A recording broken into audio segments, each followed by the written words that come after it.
it's a mix. We can use a mix environment to do our fellowship and missionary. So maybe we should change our way, and we can still have very good Presbyterian value from ourselves, but we can join them, and we can listen to them, and we can worship together first, and then bring them back. I think it's the way I just I'm thinking, and maybe I still have to spend some time to figure out what states. But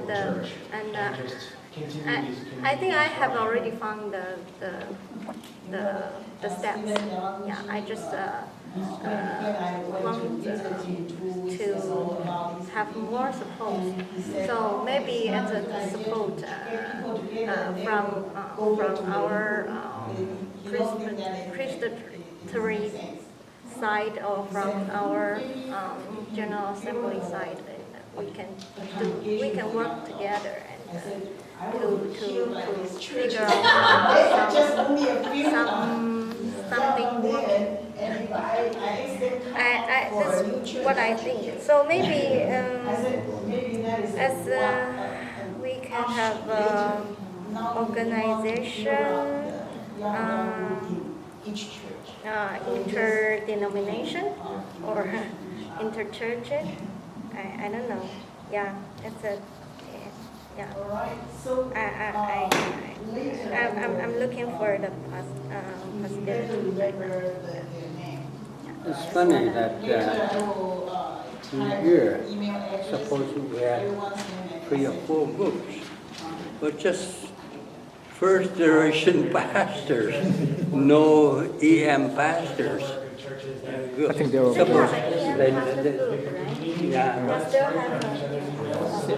But we don't see any.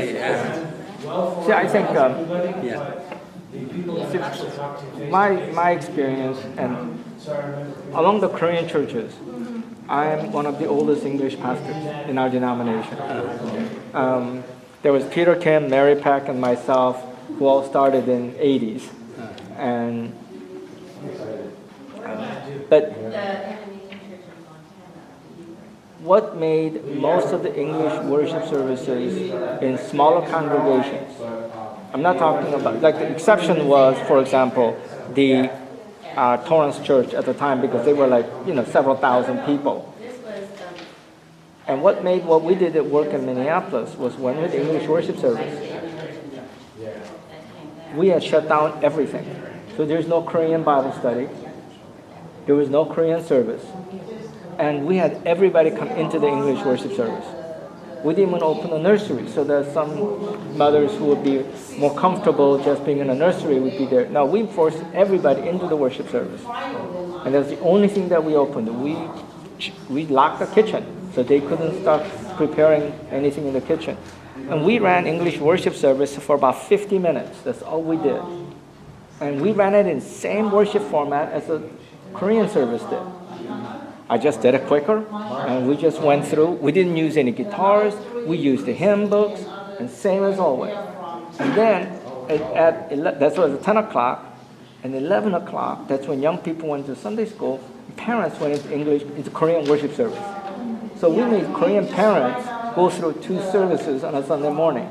And what they did was they first worshiped as a family. So take that, to continue to build a family and put their kids as a focus. And then parents went to Korean worship service for their own spiritual development. So they weren't going to go to Sunday school anyway. Parents don't go to Sunday school classes, so they just had a worship service. That's where it really was their learning. And so what we did was we created opportunity for whole family to worship together. And what we found over time is that over the years we did that, the ones who worshiped together were parents and grandparents who didn't speak a word of English. sitting through the worship service. When they did that, those are the young people who stayed in the church. It's not church that keeps the young people. It's the families. It's the parents and their relationship. And so that when their parents demonstrated their faithfulness in front of the kids by going to worship with them and taking elementary age and junior high and senior high and college. So when Kids College came home for holidays, all the families came. And so we used to have 3 generations sitting together. So I talked to all the old grandmothers who didn't stand a word of English. They sat in the service, and I simply asked them, would you just pray for your grandchildren? That's all we ask you to do. Don't have to understand anything. Just pray for them, and that's all that matters. And as they did that, that's what changed the church. So when they grew up 10 years later, with 150 people, young adults, in the English worship service, and they were giving about $400,000 a year to keep the church going.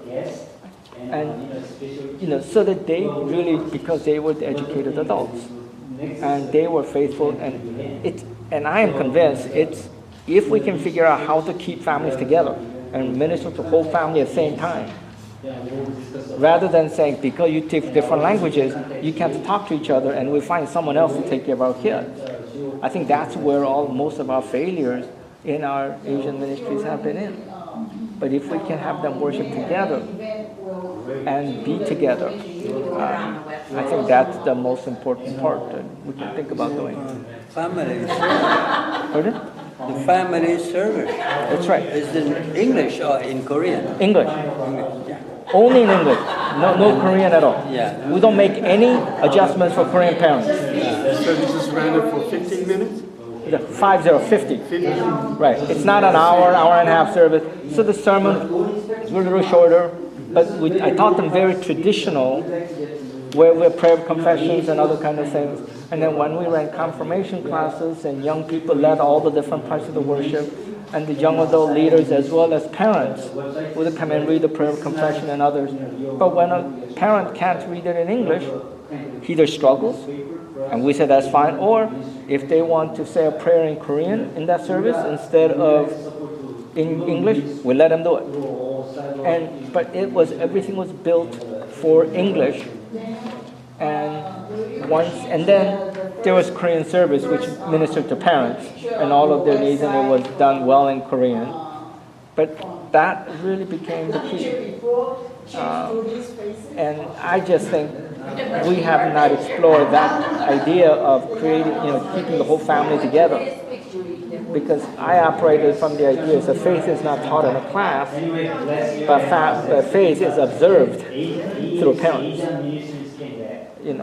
And so I think this is part of the faith development of the younger adults that we haven't thought about, and we just have taken too much of an educational idea to say if you teach them knowledge, then they can apply it into their lives, but they completely separate it. So I think this is why Daniel is really trying to press the idea that with young adults who are young adults already, let them do ministry.